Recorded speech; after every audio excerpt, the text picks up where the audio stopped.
Good evening. This is CTV News. I'm Sonia Srivastava. And I'm Byron Scott. Thank you for joining us tonight. Well, Prince George's County is starting a new educational program for preschoolers. It's called Early Start and replaces Head Start. That every single child that was in Head Start would continue to be in Head Start. For parents of young children, today's announcement by schools CEO Kevin Maxwell was a sigh of relief. On Monday, Prince George's County Public Schools will open its Early Start program for the same children in the same classrooms with the same teachers and the same teacher assistants with no interruption in services, no interruption, no reduction, and with certified teachers in front of them. Maxwell says all of the programs offered by Head Start will be available through a new program called Early Start. Funded by the Prince George's School District, Early Start will also provide transportation to each program site and meals during the school day. To help pay for it all, a number of central office positions were eliminated. There are 19 central office employees who are attached to Head Start, whose positions will be eliminated, and we'll find another place for them. And so we'll have a cost savings, we estimate, over $2 million.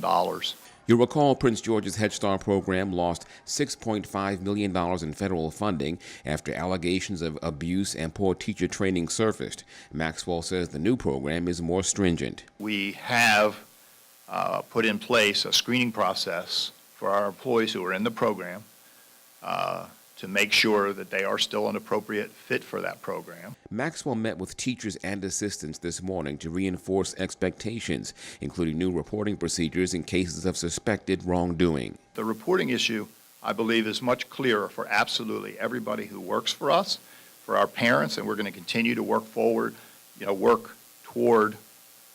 making sure that we're providing the absolute best environment for our children.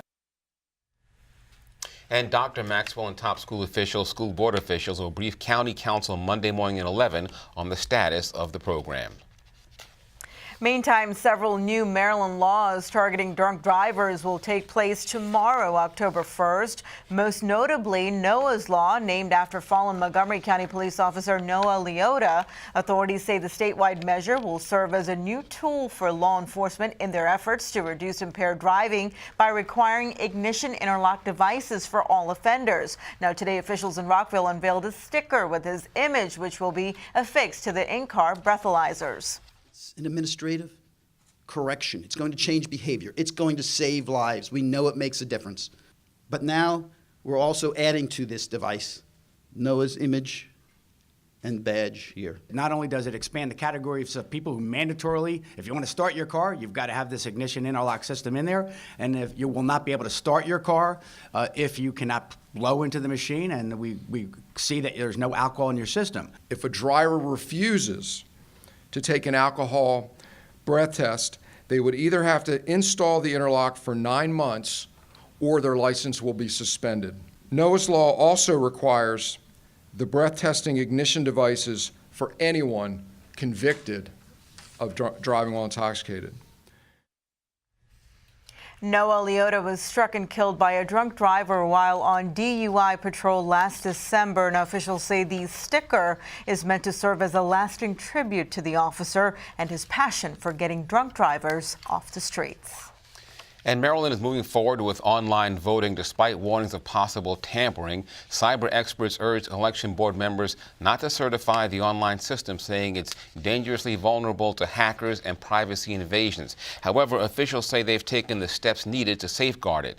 Now, the new tool allows you to mark an absentee ballot with a click of a mouse and then print it for mail delivery. Until this year, because of security concerns, it was only available to people with disabilities. The 2016 presidential election is the first time the state will be offering the online ballot, making the system to all absentee voters. A longtime champion for medical cannabis joined a company looking to dispense the drug at the same time he was urging state regulators to remove a restriction on the sale of edible marijuana products. In emails obtained by the Washington Post, Delegate Dan Morheim later sought feedback from regulators for his plans to introduce legislation allowing dentists, podiatrists, and nurse practitioners to join physicians in recommending cannabis to patients. The interactions shed light on the contact contact the Maryland Medical Cannabis Commission had with Morheim and whether he violated a prohibition on state officials using the office for private gain. Now, the commission is scheduled to meet October 19th to decide whether to investigate the lawmakers' dual roles.